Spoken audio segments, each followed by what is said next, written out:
All right, come in, grab a seat, make yourself comfortable. In case you're wondering, this is the session on doing development differently. You're all in the right spot. This plane is heading to development differently land.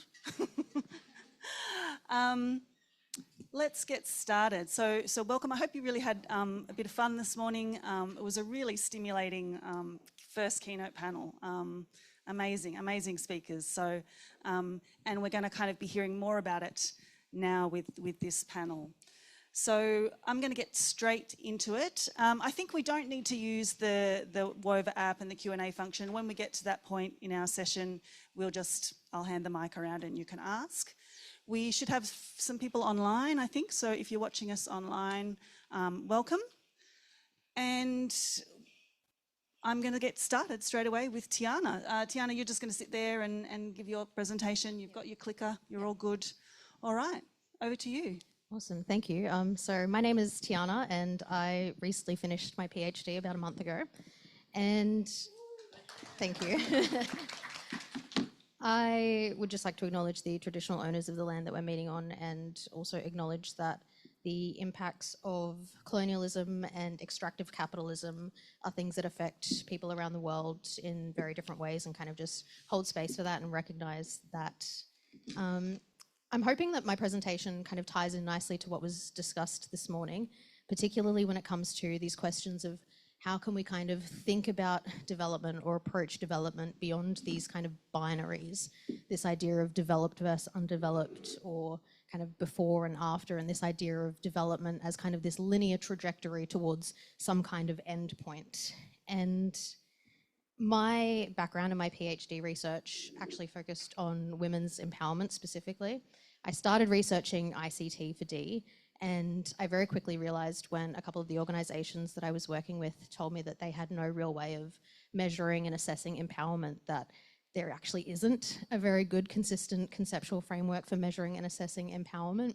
And so that kind of became the goal of my research, and it turned into kind of a framework, and then it ended up becoming kind of this sociological theory. And, you know, empowerment is this concept that kind of emerged during the Enlightenment period, and unlike concepts like human rights or justice, these are things that philosophers have been debating for, you know, centuries to get to the point to the way we kind of understand them today. And in my kind of development of a philosophically grounded explanatory empowerment theory, I was able to kind of question the way that we approach change, and how change has kind of, or how the Enlightenment and modernity and these ways of thinking have kind of shaped the way we think about change. And so what I'm going to be talking about today is this idea of kind of resilience, and not resilience as we kind of conventionally think of it, but resilience is kind of the underlying logic of development. And this is something that only got one kind of chapter at the end of my PhD thesis, but I think it's kind of the most exciting part of all of my research. So this is basically what I'm going to be talking about today, kind of this idea that change is a dynamic unfolding of processes of continuity, discontinuity, and emergence. Resilience is a capacity that we have as social actors to kind of influence these three processes within change. And then development, or sustainable development, is kind of an intentional effort at directing these capacities. And I'll kind of explain how I think we can do that. So this is how we kind of conventionally think about change. It tends to be kind of quite linear or binary within modernity, and we kind of think of it as like a before and an after, absence or presence, or a series of these kind of consecutive events that we can observe. And this is where we kind of get our conventional definition of sustainability, this idea of meeting the needs of the present without compromising the ability of future generations to meet their own needs. And so the first kind of proposition or first argument that I want to make is that change isn't a linear process with a start and an end point that gives rise to some kind of final product or form. This might be how we kind of epistemologically conceptualize change, but that's not how change actually exists. And we kind of mentioned earlier today that we think about development and these stages that we go through as humans, when we develop as humans, as kind of having these like milestones. And I think that's because as humans, we kind of have this trajectory, right? We're born, we meet these milestones, we grow, and then we all die. But the type of work that we're doing in the development sector when it comes to creating positive change doesn't have that same timeline or trajectory. And so I like to kind of think of change as this kind of dynamic unfolding of three types of ontological processes. So we have continuity, which is where certain features of reality are remaining or persisting throughout the change. We have discontinuity, where certain features of reality that once existed are no longer present. And then we have emergence, which is where new features of reality come into being. And a really simple example would be a change process like me dyeing my hair blonde. Throughout that process, my hair itself is a continuity. It's something that was there at the start of the process and it remains at the end of the process. A discontinuity would be the brunette colour of my hair. That is something that existed at the start of that process and it no longer exists in that form at the end of the process. And then an emergence would be the blonde colour of my hair. That's something that didn't exist at the start, but it has now come into being. And I like this term unfolding. I think Tyson Yunkaporta talks about how Indigenous communities, they kind of conceptualize creation as this unfolding of potential. And I think that's a really great way of kind of thinking about change. And if that is how change kind of exists at an ontological level, then we should be conceptualizing development within that instead of trying to kind of define development through the lens of modernity and this idea of a before and an after. If this is how change exists as this dynamic unfolding of continuities, discontinuities and emergences, then we should be kind of shaping the way we do development in alignment with the way change actually happens. If all change processes are made up of continuities, discontinuities and emergences, then we can kind of think of resilience as our capacity as agents to engage with change through these different modalities. So resilience is a capacity that we have as human agents. I think we could think of other systems as also having this capacity for resilience. Something like an ecosystem has that capacity for resilience. And whether we're thinking about it from the scale of like our individual cognitive processes or a really large ecosystem, resilience as a capacity and not just this static trait that you either do or you don't have. It's a capacity that kind of emerges from the way in which we engage with change. It's from the way we first of all respond to change. So resilience as a capacity is what allows us to kind of respond to changes or external changes by enabling those desired continuities when a system is faced with some kind of external shock or stressor.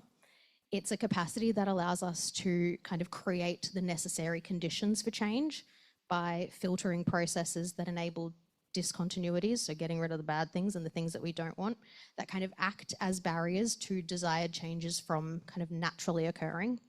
And it's a capacity that allows us to actually facilitate change or undergo change ourselves. It's this capacity that we have to kind of lead to the emergence of new features within that system itself. So the way resilience has kind of traditionally been conceptualized is this idea of kind of being able to bounce back to some kind of equilibrium.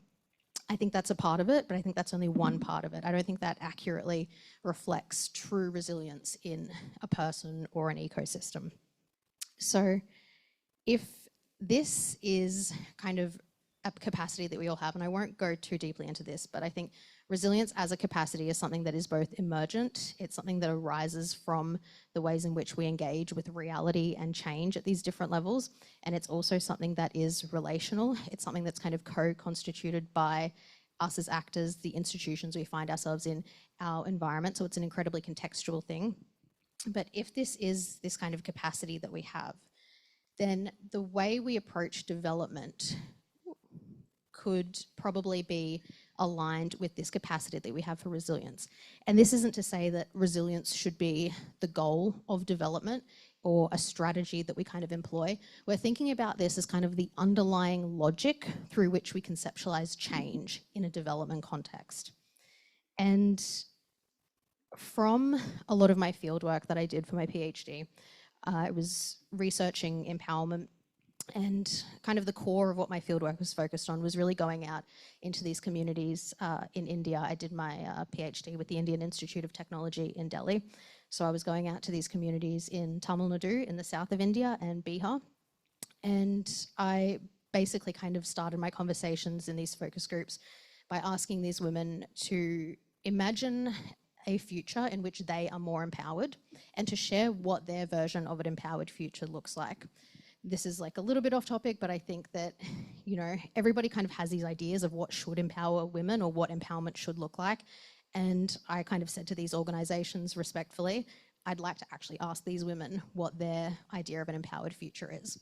And, you know, I spoke to dozens and dozens of women in these focus groups, and they all had different ideas of what their empowered future looked like, depending on their own reflexive goals and values and, you know, what they kind of wanted for themselves or their families.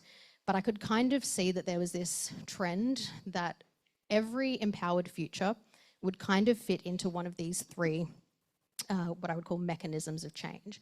It was either something that allowed them to have stability in their lives. So one of the groups I was working with, they were garment workers, and they had lost their jobs during COVID and they didn't have a lot of stability. And so their version of an empowered future was one where they had a lot of stability in their life, and they had these kind of mechanisms in place that would allow them to effectively remain stable when they were faced with these external stresses like COVID. Another group of women had these goals of kind of social mobility. They had this idea that they wanted their children's lives to be better than their life, and they kind of had goals to go out and kind of pursue entrepreneurship in a way. Some of the women were taking a course to become beauticians, and they wanted to start a side business so that they could be beauticians and do hair and makeup and stuff for weddings. And that was kind of their vision for a future that would enable them to have some kind of social mobility. And that's about kind of adapting, making those slow incremental changes or improvements.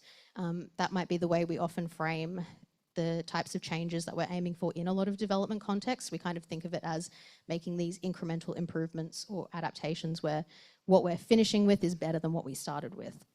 But there was also groups of women I spoke to who completely wanted to transform their socio-cultural context. A lot of these women were Dalit women, so they were from the lower caste communities, and they still had practices like dowry, a lot of child marriages, and so they had really strong visions for an empowered future. And it wasn't so much about them as individuals or their family, it was about completely changing the way that women were viewed in their communities. And so they wanted to completely transform the way women were perceived in these rural communities that they were from. And so we could think of an approach to development that enables resilience as kind of being made up of these three types of mechanisms or three types of goals. And so we could think about this in terms of the interventions that we might be designing if we're practitioners. How are our interventions enabling the people that we're working with to have stability? How is it enabling them to adapt and have these incremental improvements in their life? But how is it also going to transform their wider sociocultural context? And sometimes we might be able to design an intervention that can do all of those things. Sometimes it's a matter of actually going to these people and saying like, hey, what are your goals? What do you want? What does your vision for, you know, a more empowered future or just a better future look like? And kind of framing it within these three types of goals. I think that we can think about any kind of context that we might be working in. We could think about maybe environmental sustainability if we're working in like the environment space. If we were to think about sustainable development in the context of preserving ecosystems, we could think about the need to have all three of these. Stability looks like conservation. It looks like protecting the things that already exist, protecting the species that are already in these ecosystems. If we're thinking about goals for adaptation, that's about removing or mitigating all of those harmful practices. That doesn't necessarily change the overall system or make things better, but it stops the continuation of negative things. But then we also need to transform those ecosystems. How can we actually regenerate and enable transformation? The same thing applies in development if we're looking at it from a more human context. So stability is about asking what are the mechanisms that we have or that we're enabling that are going to protect, conserve, or enable some kind of stability.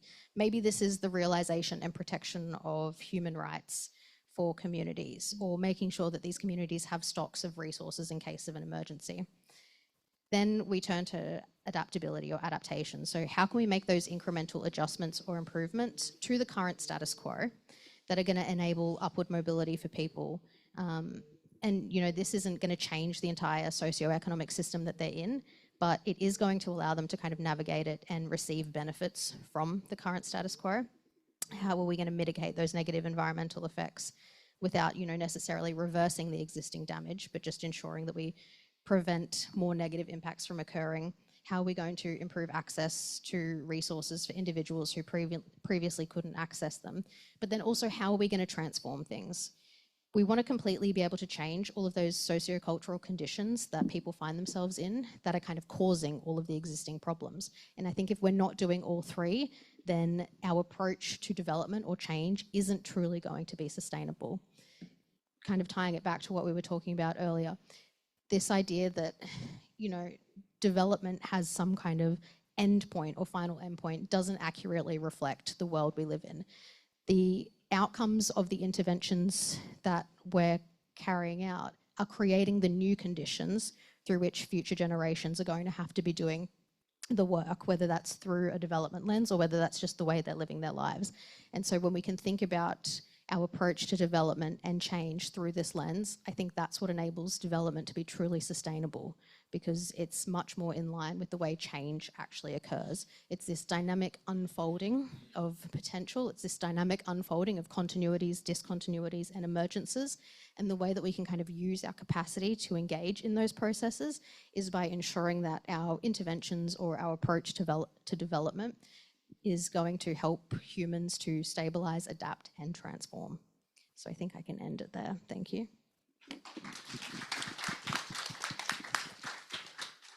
Thanks so much, Tiana. I really like this idea of desired continuities, because I was thinking this morning as we were talking about, this word development and it not being quite the right thing, because that's often the thing that quite strikes me is we want some things to stay the same, right? And I really like that you've started us off quite conceptually, because I think what we wanted from that previous session is that was the beginning of the conversation, but now actually how do we think about things differently? And I'm a big fan of we actually individually have to kind of turn our heads to a different way of thinking, and that's what gets us started. It's not my turn to talk, it's Sam's turn to talk. So I'm going to introduce Sam. You're happy up here? You've got your clicker? Yes. So Sam is the principal of Consulting Plus. We were just having a nice conversation before we started. Sam's an engineer, and I said, I'm married to an engineer. But Sam has also worked in international development across lots and lots of different countries, and he's a management consultant and a chartered professional engineer and executive coach. And so you're going to be telling us a little bit about an improved approach to providing technical assistance. And I like that you've called it a modest proposal. Very modest of you, very humble. Okay, thanks, Sam. Working? Yes. Yes, it is. Well, good morning, everyone. I'd like to begin by acknowledging the traditional owners of the land upon which we meet, and I pay my respects to their elders, past and present. The title of this presentation is not intended to bear any relation to Jonathan Swift's 18th century satirical essay, A Modest Proposal.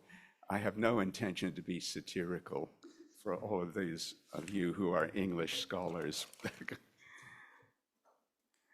All right, well, let's start with a definition, and I like this one. What is technical assistance?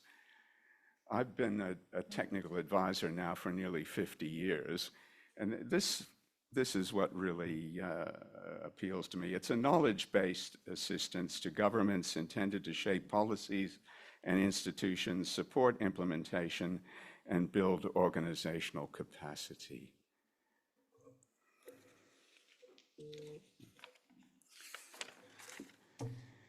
Well, capacity development is a challenge, and while this particular quote goes back more than 20 years, I believe it's still relevant today.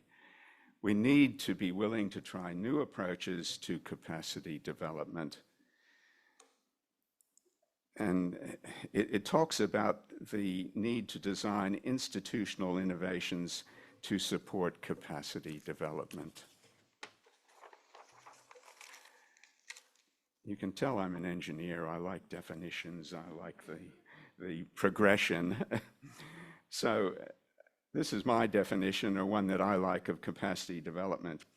And I particularly like this definition of capacity development, as it's literally the only one I've encountered that speaks of learning as part of the capacity development process. And this morning, when we were talking about maybe a new word for development, I like learning. And in fact, when I speak of learning, I often think of my African deputy on a major project that I did in the tiny African country of Lesotho. Every morning when I walked into the office, he'd look up at me and he'd say, "Sam, if you don't learn something new today, you might as well be hung up in a museum."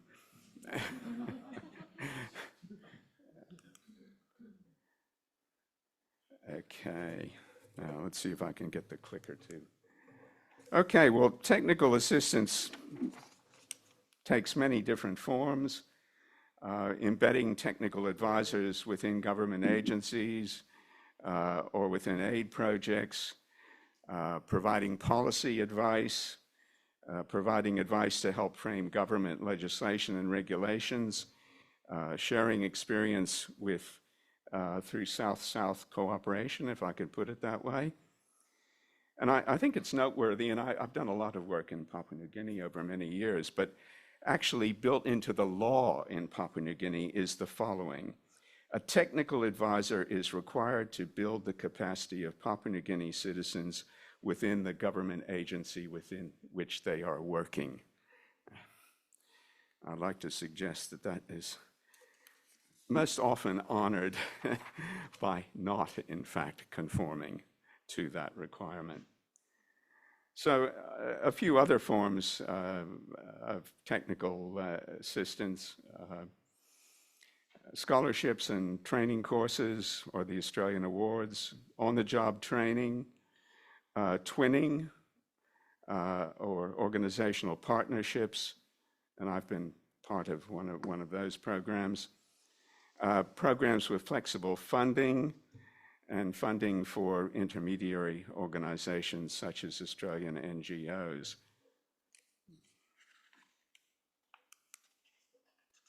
Sorry, I have to learn to use the clicker.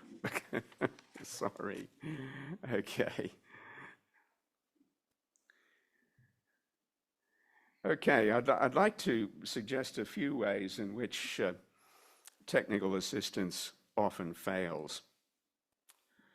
And perhaps the one that most appeals to me, and you'll see why, is this first one. The advisor lacks the necessary skills as a trainer, coach, or mentor. Or the advisor has no interest in transferring his or her knowledge and skills to counterparts because he or she might effectively work themselves out of a job. And I've encountered that more times than I would like to admit to. Or the advisor prefers to do the job rather than transferring the necessary knowledge and skills, or the advisor does not have an adequate appreciation of the local context. A few other reasons why it sometimes fails, and I've actually encountered this on one occasion in East Timor. The advisor does not have a local counterpart. In fact, I'll just relate a humorous incident associated with that. I wasn't the person reporting when this survey was done, but one of the survey participants said, "I developed a deep and meaningful relationship with my laptop." Or the advisor is hard-pressed to find time or resources to train, coach, or mentor his or her counterpart. And organizational incentives of the host agency work against effective capacity development. The advisor is under pressure to simply get the job done, and I've certainly been in that situation. Advisors are often described as experts, and when I hear that term, I'm reminded of how my father described an expert: simply a person away from home.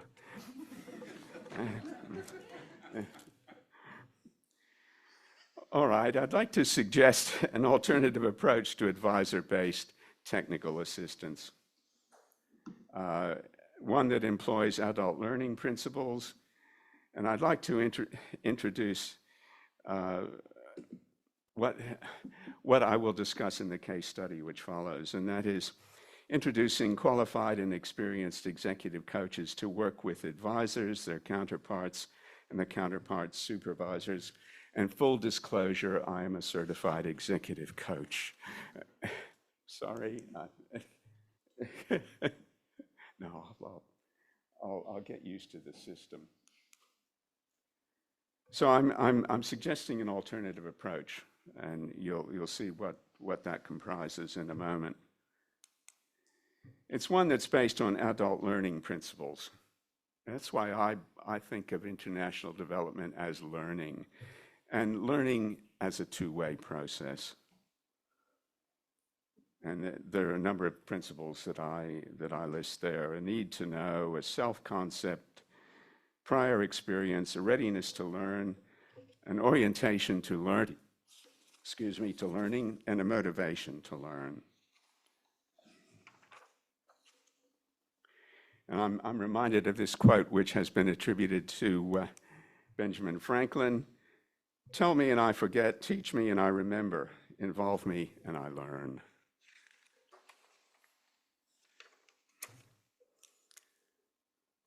Okay, well, what is executive coaching? This is a definition which I like. It's an experiential, individualized leadership development process that builds the capacity to achieve short and long-term organizational goals. And coaching is different from mentoring. Coaching is a more formal, structured relationship of limited duration, which is focused on performance improvement related to specific aspects of the coachee's job. So what does an alternative approach look like? Here, the coach has a working relationship with the advisor, his or her counterpart, and the counterpart's supervisor. And I don't expect you to be able to read this next slide, but it's a 5-step model that relies on effective communication and collaboration among the 4 parties: advisor, coach, counterpart, and counterpart's supervisor. So it's all about a program which effectively says to the coachee or the counterpart, what skills, what expertise do you have to acquire so that I, as the technical advisor, can work myself out of a job?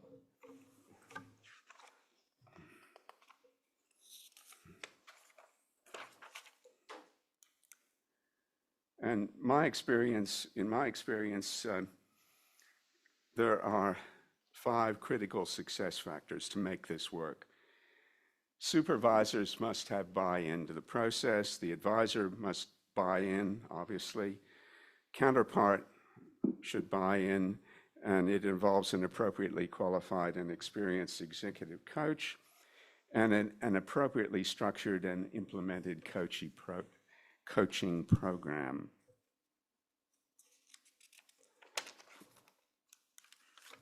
So what are the intended outcomes of this process? A cadre of counterparts who have reached the anticipated level of competence, and a cadre of counterpart supervisors with knowledge of coaching and mentoring and an ability to provide ongoing mentoring to their immediate reports.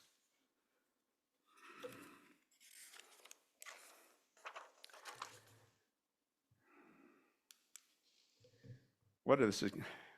Thank you. I've been given the 5-minute warning. I think I'll manage.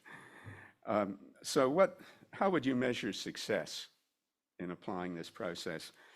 The targeted number of counterparts who have reached the anticipated level of competency within the established time frame, positive feedback from all stakeholders, and sustainability of the gains achieved, sustainability being incredibly important.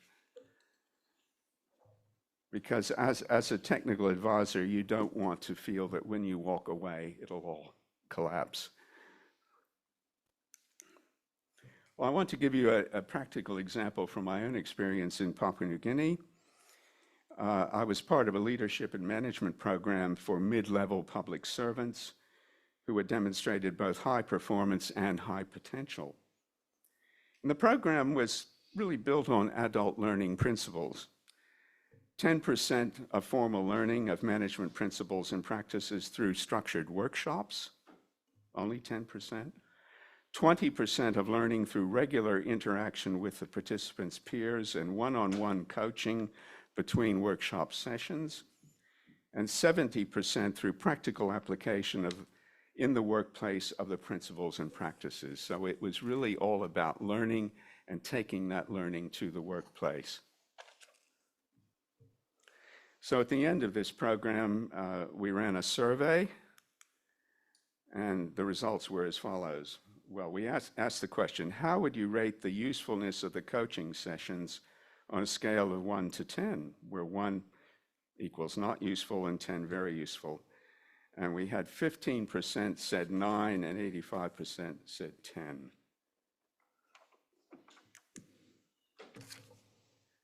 And a few general comments at the end of the program. The training has taught me how to lead by example. The coaching gave me valuable insights into how to create a high-performing team and culture. And the training provided leadership and management skills that are directly relevant to the workplace. And the training helped me to improve my presentation skills and mobilize their colleagues into action. And someone said, I will improve what I do in future by applying the techniques I learned in this program.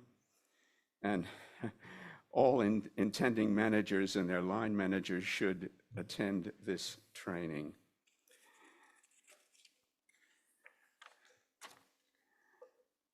Sadly, this training program was not continued because COVID intervened. I'd like to just end with this notable quote. Coaching can move beyond short-term changes and promote an in-depth transformation for the individual and for international development as a whole. Thank you very much for your attention. Thanks so much, Sam. A couple of things I really liked, this idea of international development as learning. Expert as a person away from home. Very good. The other thing I was just thinking about is, we've got a session, I think it's tomorrow, on an approach to coaching called ontological coaching, which if you get a chance to do, it's actually a masterclass. And it's for a program that I have been working on called Women Leading and Influencing. And they have been doing ontological coaching with the participants, but they're now also training people from the Pacific to be coaches. And so the person who is presenting the session tomorrow is one of the people who's gone through this coaching approach. And one of the things that's kind of struck me about this particular approach is they talk about, coaching as being relational. And I think that came through in what you were talking about, Sam. It's about a relationship between the person coaching and the person, the coachee. And how do you kind of identify and navigate the goals that you want to achieve from that through that relationship. All right, over to you, Godwin and Mukunda. So Godwin Yudana is the International Programs Coordinator at Transform Aid International, and his colleague Mukunda Adhikari is the International Programs Manager for Grants at Transform Aid International. And you'll see their bios in the WOVA app, but I'm just going to skip through all of your very impressive qualifications and experience, Godwin, because I see at the bottom, in your free time, you teach weaving, dance and play soccer. So I think that's something to ask him about later at lunchtime. Is he going to offer us a weaving workshop? Is he going to teach us to dance? Fantastic. All right, are you going to take us from over there? Wonderful. Yeah. Over to you. Thank you. So we're going to talk about project co-design approach. That's something Transform Aid International has been practicing for a few years. Actually, Godwin and I have divided that into two parts. First 5-6 minutes, I'll be briefly talking about what co-design That we are practicing. And then second part is a bit of exercise that Godwin will take us through. So I'm not going to really talk about existing development and project design approaches. I think most of us know about them. So most of the time we talk about top-down, donors-led, technocratic, NGO-led, savior mindset, many participatory approaches, but again, controlled by donors. And so we talk about participation, but we believe in participation, but we never want to give power, or we don't want to really lose the control on it. And then now we are talking about localization, inclusion, decolonization, and many more. But still, themes are primarily determined by donors. Indicators are determined by donors and INGOs communities. Locals have learned to use language that please donors, but not necessarily practicing them fully on the ground. For example, community-led decision-making. We NGOs are champion in using those words because donors want to hear that, but we don't really practice it. And then donors highly value existing good local knowledge and development practices. That's something this morning also we heard a bit. So that's a bit of context. And then what we try to do in Transform 8 is to really design the project. We just call it co-design, but actually I really want to call it community-led co-design. And then still we try to bring some sort of existing practices and then try to bring something new and then merge together. But still we want to do some sort of community visioning, or if you want to call it PRA, participatory rural appraisal, or other sorts of community assessment, that is still, we do it. And then if there are any evaluation of the project, perhaps similar project evaluation and some other recommendations, then we also consider them in the co-design itself. And then there could be some other assessments, particularly from JETSI and disability lens. If, for example, JETSI, if there are some other assessments, we consider them as well. And then what we do is then we organize a co-design workshop with communities and stakeholders. So we bring all of those things together in a workshop setting, in community, not in city, and then we do the co-design itself. Godwin and I, we were about to come to this chair from there, we were thinking, I think our co-design principle is defeated here, because I mean, we want to be in community, with community, and for them. It's not really, going somewhere else. So. And then what we do is then in the co-design workshop itself, then I think our partner organization or the sometime community present all types of assessments followed by discussion. That's something we'll do it. And then we further deep dive into community assessment to identify strengths and challenges in community. Actually, community people do that in the workshop setting. And then actually we do discuss on power dynamics, particularly looking at who are the most marginalized people or group in that community, and then how they can be part of the development process, which is led by Godwin later on. That way our focus will be there.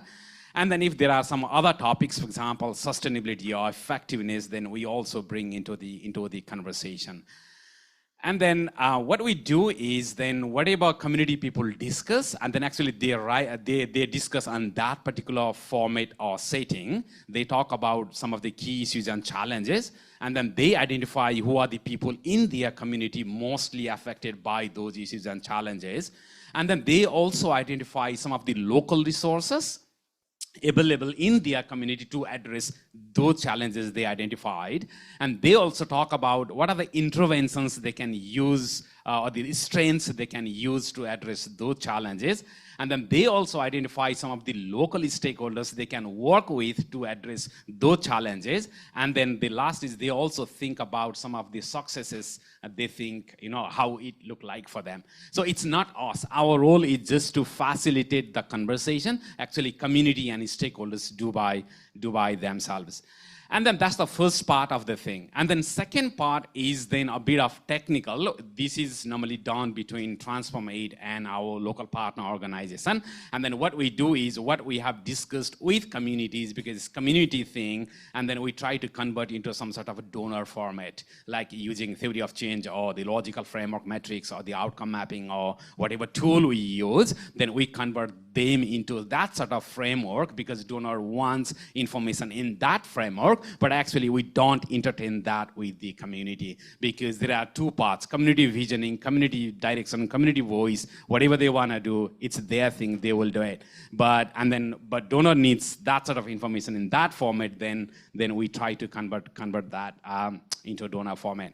So actually then this is the role that we think we need to be doing in community-led design process. So community comes up with data or information, their voice, they decide their issues, they decide what are the strengths and assets they have, and then what are the local knowledge they have, and then how they really want to do interventions. It's their thing, they decide on a bunch of things.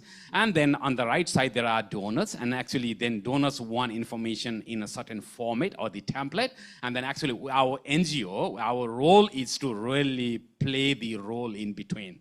So on behalf of community and on behalf of donors, we somewhere sit in the middle, and then donors should not be influencing to community, and then actually community information should be converted in a format that donor understands. And so that's a sweet spot that we NGOs can play the role, and that's some sort of model that we have adopted in our co-design process.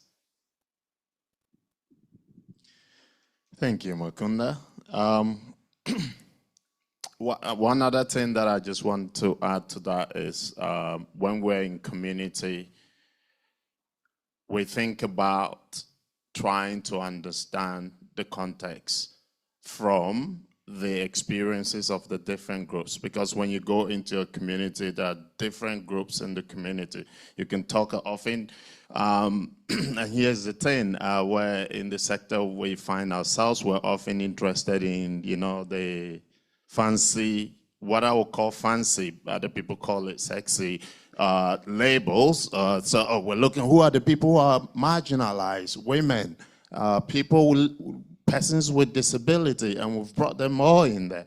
But then there are farmers. There's a farmer sitting at home who is male. It's not female, it's male, but it's not, it doesn't have a disability, but cannot even afford to get seeds because of the modernization approach of using GMO seeds. So his indigenous seeds are gone.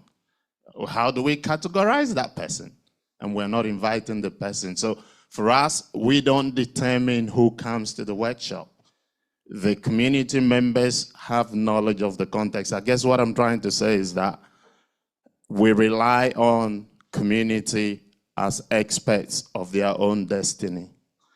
And often we use a lot of tools. And to be honest, I was hoping that this would have been a simulation exercise where we would have taken you through a real co-design process. But hopefully next time we will get time to do that.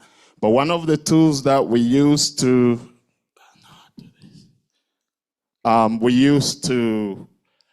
in our co-design process, to unpack a lot of the issues without using our words or saying anything to the community. It's a tool we call access to power and resources. So it's just concentric circles, and we don't have PowerPoints in our co-design process. We don't have flip chart sheets. We use butcher sheets, but in most cases, we use the ground. We use the earth that connects all of us together.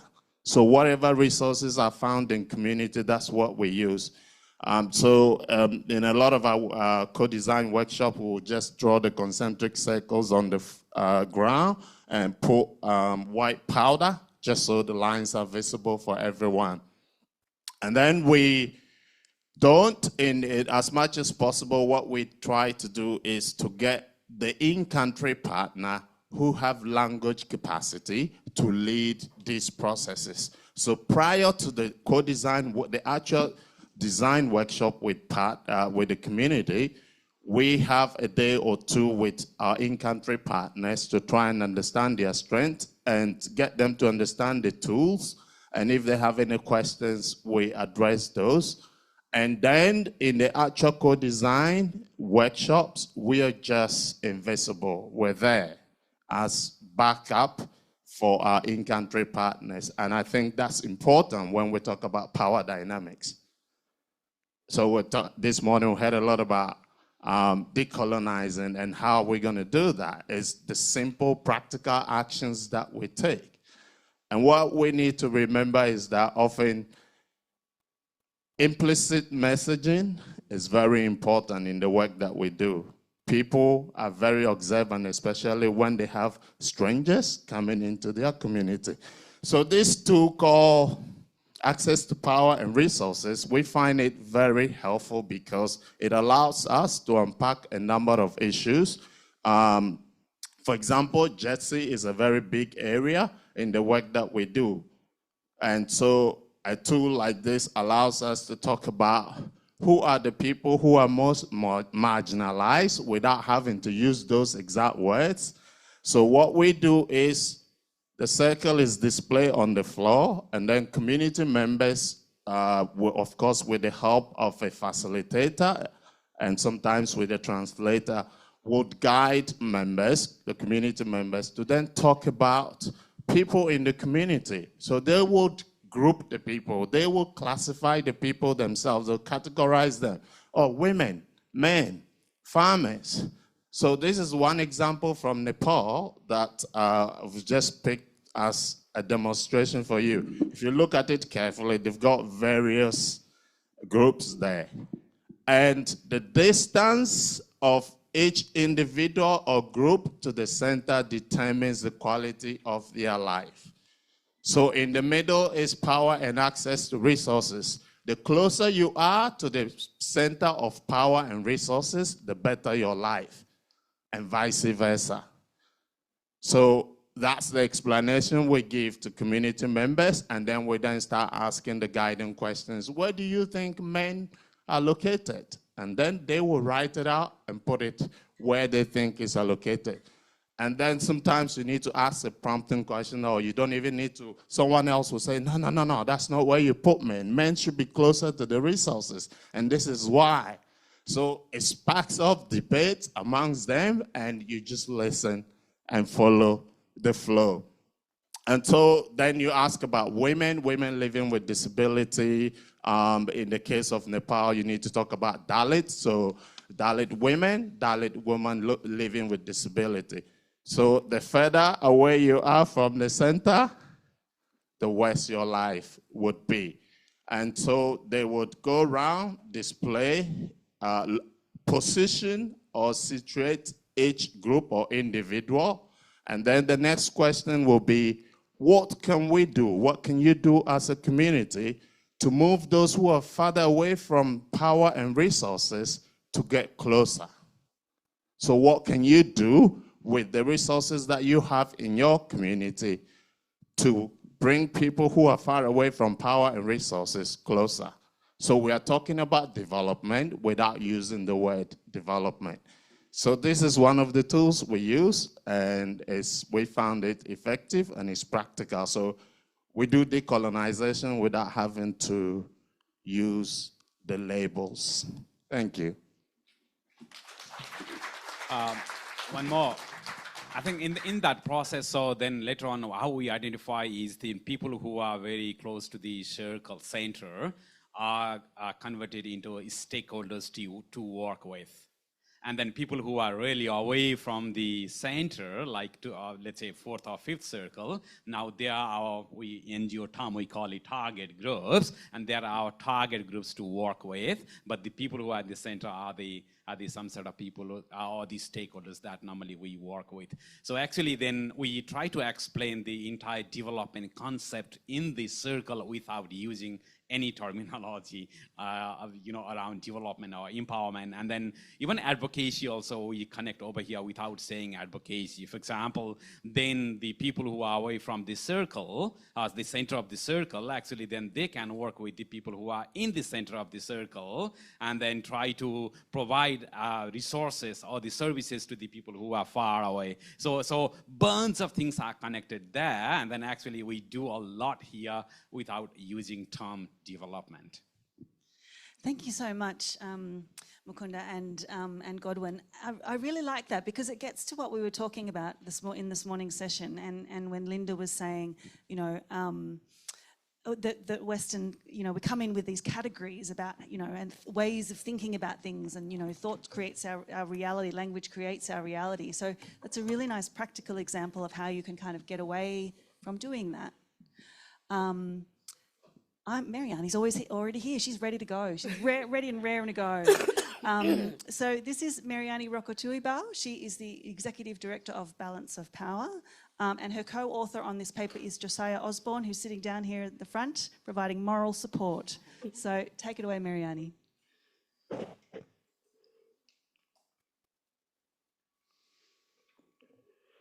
Oyosaka awatilo tukana wanawaturang de tukina.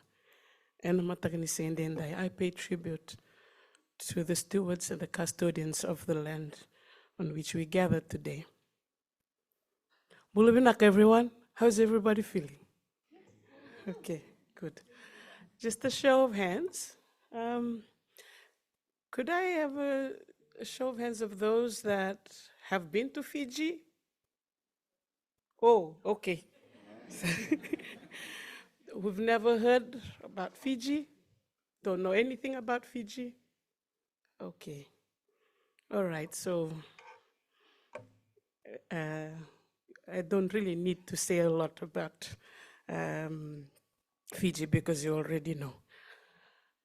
Our session this morning is really to talk a little bit about the work that we have been doing in balance of power. Some of my friends in Fiji say, oh, that's unbalance of power. So it's a DFAT-funded initiative and working to increase women's political leadership in Fiji, in Tonga, and in Vanuatu. We started the program in 2019, and it's still continuing. And I also would like to acknowledge Dr. Sonia Palmieri, who's one of the designers of the program, and I'm glad that she's here with us today. We're a locally led team. So our team in Vanuatu are led by Ni Vanuatus. In Tonga it's the same, and as well as in Fiji. So today I'm going to speak about just one of the partnerships that we've had over the last few years that speaks to balance of powers, ways of working on issues on women's leadership, which is very sensitive, not just in Fiji or in the Pacific. I think it's sensitive globally, and it's always a complex space to work in, particularly in the political and governance sphere.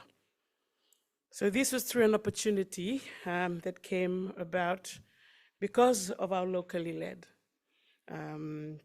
because we are from the context. It also speaks to the thinking and working politically. Our ways of working that meant that we could engage with institutions who probably over the years have not been engaged in gender programs. So they are seen as sometimes, oh, the non-usual suspects, people that you don't really work with. But we all know that if we do our research, we know where the power sits. And for us to be able to make transformative change, we need to engage with these institutions because of their influence in our society, their influence in our norms and our behaviors. And in Fiji, the Great Council of Chiefs is one of those key institutions. They hold the power in our Fijian society. And to do this, we should be able to work with the grain of cultural norms and systems in order to influence them. So ladies and gentlemen, our abstract, if you haven't read it, the title is Getting Gender on the Political Agenda in the Pacific.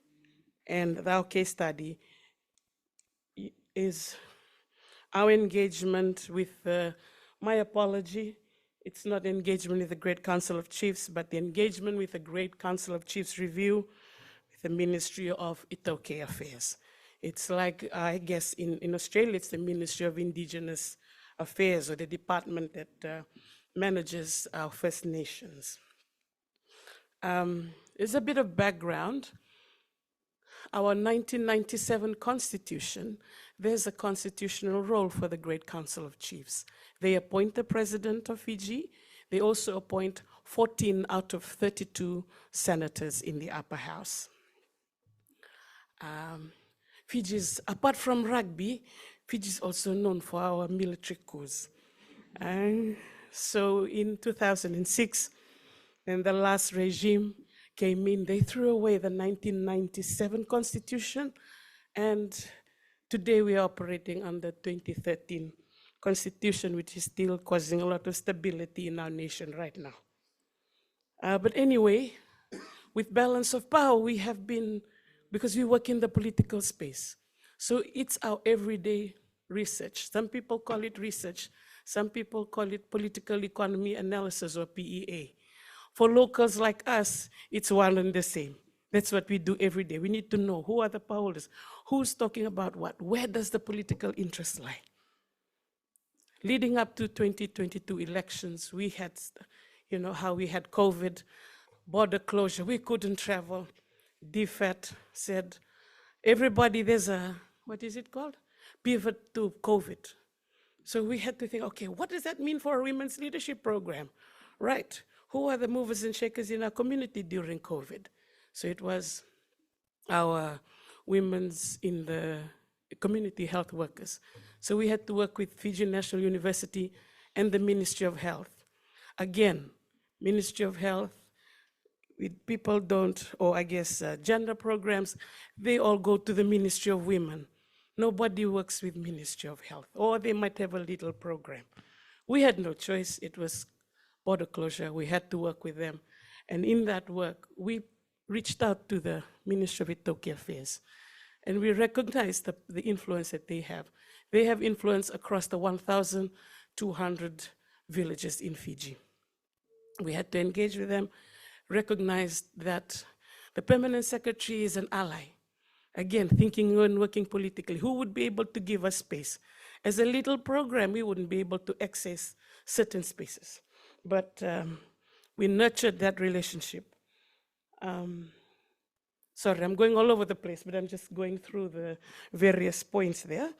Come 2022 election, eve of Christmas, we had a new government, and in their 100 days priority list was the review of the Great Council of Chiefs and the revitalization of the Great Council of Chiefs. That was the team that was appointed to review the GCC. The initial team had only one woman, and the rest were all men. Then they wanted another woman to be part of that team. That's where I come in. So they reached out and said, can you be part of this team? And I'm thinking, why? I had to call Joanne Cho, my boss sitting here, and say, Joe, I've been called to do this work. Can we? Joe recognized, we both knew, one of our mandates is to work with traditional institutions to be able to drive change. So that was an opportunity for us. So thanks to Joe and DT Global, they gave me the green light. Go ahead, you need to undertake this role, it's important. I had to say yes also because for women, in those spaces, we have to show up. We always have to show up. And I knew that if they were going to do this consultation right across Fiji, they'll bring the same people, the men, women and youth, people living with disabilities, all of these people will never be invited to the consultation. So Bob, for balance of power, we stepped in. We said yes. We had to be running other consultations if we see that the people that come, that they don't have young people, they don't have women. So it was a lot of work, but we had to do that because we recognize the importance of this issue, and this was a platform that we would never been able to get if we just followed the usual traditional way of doing business. So the innovative bit for us was to get in there, get our hands dirty, get involved in the consultations, make sure that everyone is there, even pushing to consult other ethnic groups in Fiji, other religious organizations, which was important because we needed to hear the voice of the people and understand where people are at.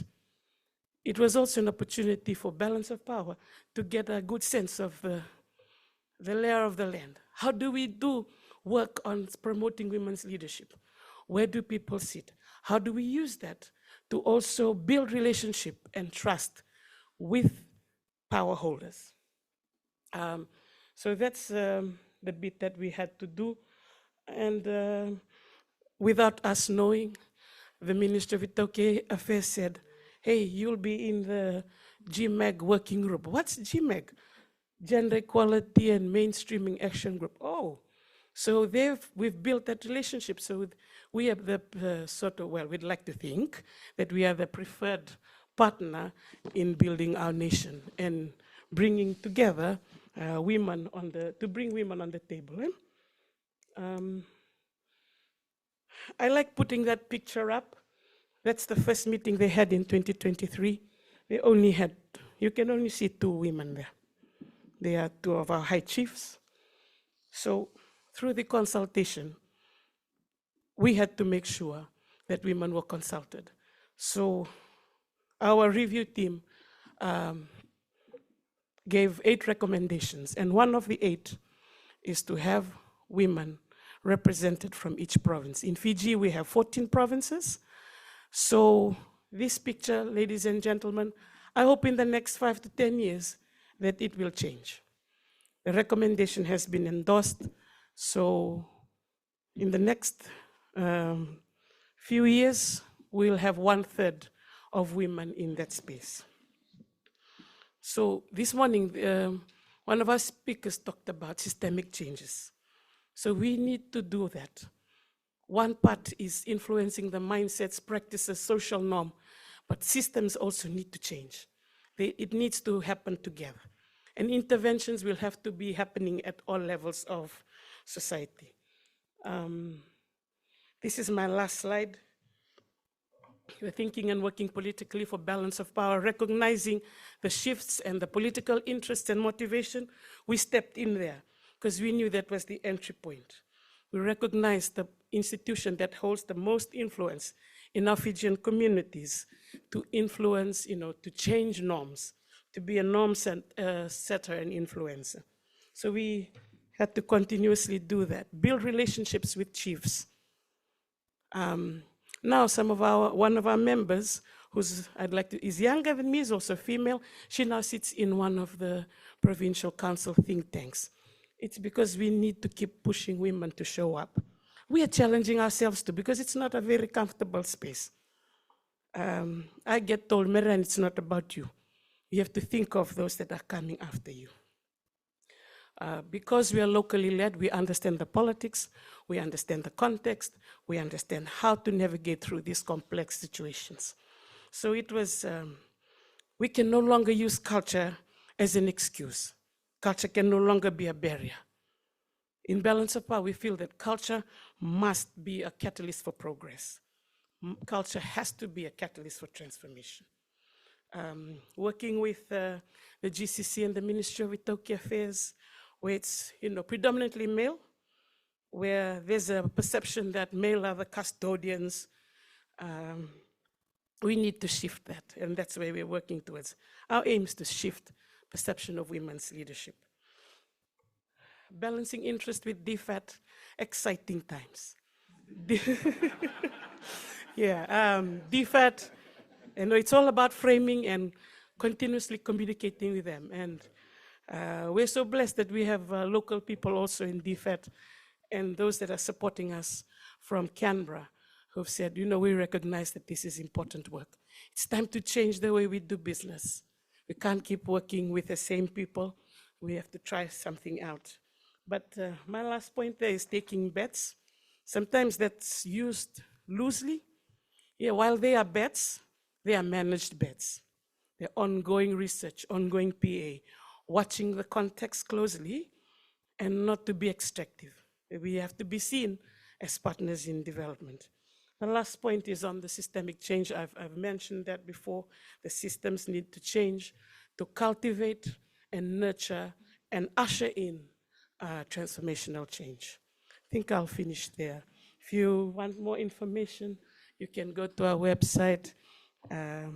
Yeah, that's it.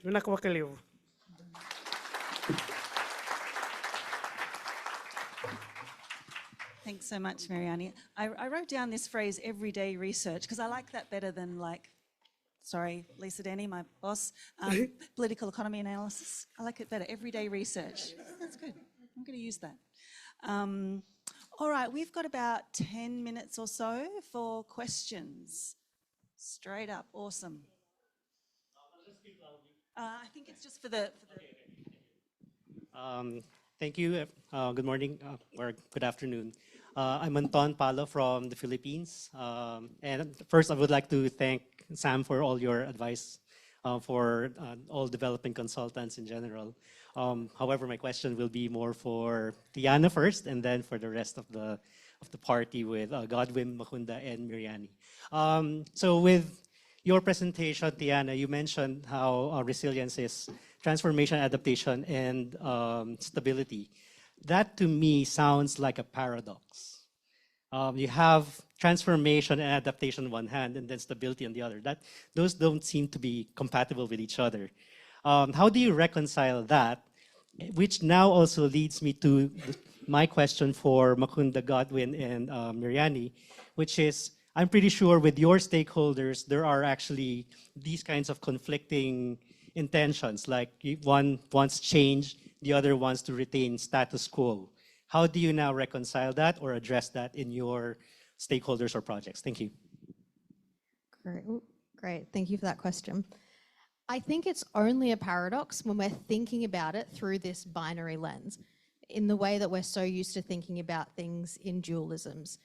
Presence and absence, something exists, something doesn't exist. When we can move beyond that kind of binary thinking and we can recognize change or reality as this kind of dynamic unfolding, then these things can all coexist at the same time. And it's not like we're having to kind of transform and then adapt and stabilize. We're doing all of these things at once. And so when you transform a social system, you have to adapt to it as you're transforming it, right? These things are all happening simultaneously. I think it's only paradoxical when we're kind of thinking about things through this kind of binary lens. And it's an incredibly hard way, like our entire epistemology in pretty much every institution teaches us to think this way. Ever since, Descartes came along and said, I think, therefore I am, and then everything split. It was theory versus practice, the natural sciences versus the social sciences. That's the way we've been conditioned to think. And so in a lot of communities and, particularly Indigenous communities, they're so much more adept at thinking in this way because they have this entire history of kind of thinking in a non-binary way. So I think I'll kind of end things there, but it is a really good point, and I think it kind of speaks to how kind of deeply ingrained these ways of thinking are in modernity and the ways that we think in modernity.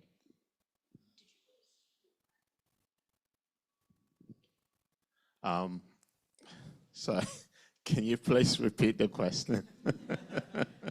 So in the sense that I'm pretty sure with your stakeholders, you got people who want stability or retaining status quo, but at the same time, some actually will pursue change. How do you now manage or reconcile those two, well, in this case, conflicting or intentions? Thank you. Thank you. That's a very interesting question, but I think that just listening to what Tiana said, I think I'll piggyback on that and say, it's normal. That's part of every human existence, and I think for us, we're lucky in the sense that often we're able to bring those competing views or interests into the same room, and our role is to hold space for those tensions to interact through the 5 days. Usually we have 5 days, and at the end of the day, they come out often with a shared perspective, a shared interest that then goes into the project rather than this is what I want versus this is what you want. And then, that binary, dichotomous way of looking at the world. But at the end of the day, I think, as I said, I think that's normal. Those tensions are normal in society. Our role, for us, we're very mindful that we're not experts. We don't, both of us and our organization is gracious enough to trust us to do that work in community where it's about community. We're aware of the tension, but they are the experts of their own tensions. They're able to then, we're able to hold space for them to hold those tensions in dialogue, and in the process, often they come up with a different perspective which addresses the interests of both sides. We're lucky to often get that, but that comes in how you create the space for such contradictions to interact, and then a somewhat new perspective that is shared emerges. A couple of examples of that could be, this development sector is very interesting because, for example, for our donors here, we think, I call it contractor approach. So I think we are contractor. We say that we know what we are doing. We are the expert to DFAT. And then when we go to a country, then our partner NGOs say that they know the community. And then, so that's the whole impression management works in this sector. And that is why in the co-design, what we try to do is we try to include these stakeholders, but we don't want them to influence the co-design process. So meaning a community decides what they really want to do, but at the same time, there are powerful stakeholders, for example, government, local government.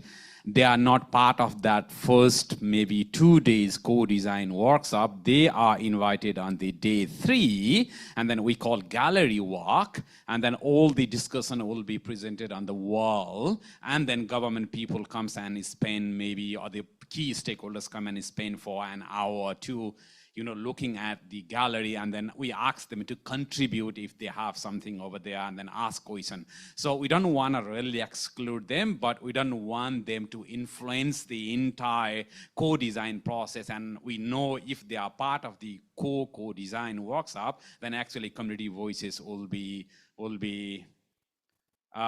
not be heard really. So that's something. There are a couple of tricks that we normally use in the co-design process to make sure that what we really want to do, like community having a voice, we want to make sure that it is happening. Great. Salma, I'm going to bring you the microphone. Thanks, Liz. I just wanted to comment really on the conversations, the question really, which I think is a great question. I think you've all answered really, really well. And it does allude somewhat to some of the points that I was making this morning about knowledge and about how different traditions have different ways of looking at the world.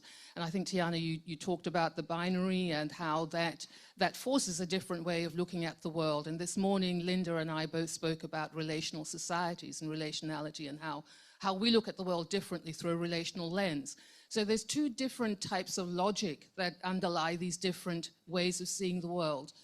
With the Western view, it's very much you prove this hypothesis or that hypothesis. There's no space for a coexistence.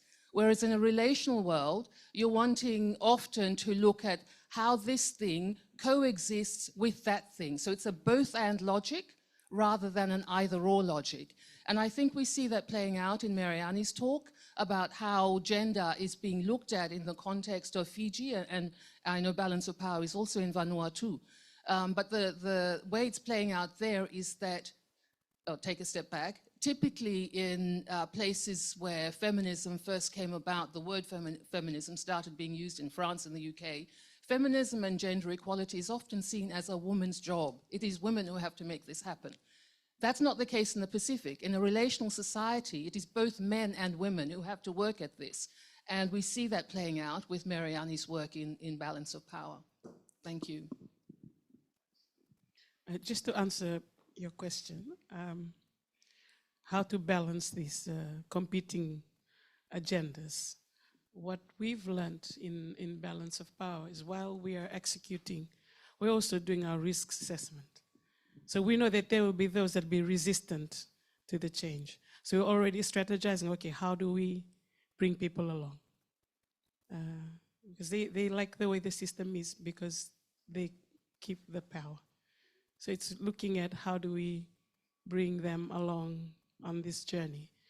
But even sometimes doing things for them that sometimes don't even make sense. Sometimes it doesn't, you can't draw a line, okay, that's how it's going to connect to increasing women's participation in leadership. Yeah. So I hope I've answered that. Thank you. We're slightly over time, but I'm just going to take one more quick question, and then you'll have to take it out over lunch, because if I don't let you go, then all the food will be gone. So you've got to get out there and elbow your way in. One more question, I think. Hi, folks. Thanks so much. I'll try and make it a quick one. And in fact, it probably builds a little bit on that last one. So maybe a question for both Tiana and Mariani. Thanks, Tiana, for your articulation of resilience, and particularly resilience as agency, because it's something I've been trying to articulate myself not very well. So that was really tidily put. I'm wondering, though, well, not though. The trap I'm aware of, I suppose, in resilience is the tendency to put the responsibility for those conditions on the person or system who's being resilient. I was wondering if your work extends to that question of, okay, well, whose responsibility, who or what's responsibility is it for fostering those conditions?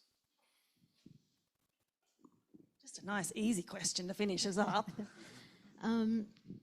Yeah, I think there was a slide that I had that I kind of did brush over, and it's this idea that resilience is both an emergent property. We can't kind of reduce it to the things that give us resilience, and it's also relational, so it's not something that we can just do on our own. With that said, as a philosopher, I believe in kind of bottom-up causation, but not top-down. So to have a resilient community, you need to have resilient individuals, but having a resilient community doesn't necessarily create resilient individuals. So it has to happen from that individual level and kind of build its way out. That doesn't necessarily mean that the responsibility is on the individuals. It just means that individuals need to be engaged. And so when we're doing the work of development, however that looks, I think it means that whoever is kind of leading these projects, they need to be genuinely engaging and empowering. Empowerment is a massive buzzword, hence why I did my entire PhD thesis looking at empowerment. So I could kind of talk about that forever. But the whole point of empowerment is, based on my theory, that for something to be empowering, it has to lead to resilience. That was kind of how I managed to get to this definition of resilience through my research, because if we're genuinely empowering people, whether it's women or any group of people, the point of empowerment, or what makes something empowering, is that it enables that capacity for resilience. So I think to get to resilience, the way we get there is through genuine empowerment, and not just empowerment as a buzzword. I can kind of have conversations with people if we want to talk about what that actually means or looks like, but okay, that's all then. Aura, do you want to answer it, Mariani? No, I think she's answered Good, nice. All right, well, please join me in thanking our four panellists, Tiana, Sam, Mariani. Thank you so much. Yeah, you've really taken that first session and dug us kind of, not into a deeper hole, not at all, no. You've provided more enlightenment and some practical examples, and yeah, some really conceptual ways of thinking about this. So please go and enjoy your lunch, get some sunshine, talk to other people, ask them about their numbers, and see you back after lunch.